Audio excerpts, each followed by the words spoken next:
তোমারে মাফ করার জন্য আমি শবে বরাত এক রাত সাজাইছি, এক রাতে কোটি কোটি মাফ করি।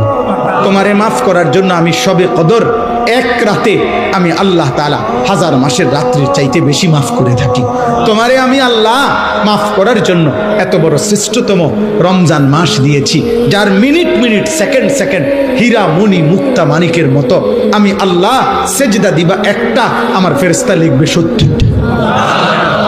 আমি আল্লাহ রহমত দিয়া সাজাইছি, মাগফিরাত দিয়া সাজাইছি, জাহান্নাম থেকে নাজাত দিয়া সাজাইছি। আমি আল্লাহ বৃহস্পতিবার দিবাগত রাতে গুনাহ মাফ করে থাকি।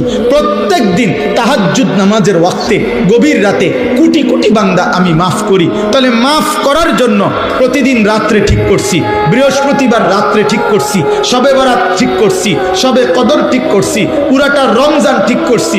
এছাড়াও বান্দা 90 বছরের গুনাহ নিয়েও যদি কেউ আসে, আমি আমার বন্ধুকে বলছি, বন্ধু যদি সে সত্যিকার তওবা করে আমি একসাথে মাফ করে দেব। আসমান পরিমাণ গুনাহ নিয়ে আসলে মাফ করে দেব, পাহাড় পরিমাণ গুনাহ নিয়ে আসলে মাফ করে দেব, জমিনের বালুকণা পরিমাণ গুনাহ নিয়ে আসলে আমি মাফ করে দেব। তুমি এরপরে বলো বান্দা, আমি যদি তোমাকে জান্নাত দিতে চাইছি বলে কতভাবে আয়োজন করলাম, আমি আর কি বললে, আর কত সুযোগ দিলে তুমি জাহান্নাম থেকে মুক্তি পাইবা।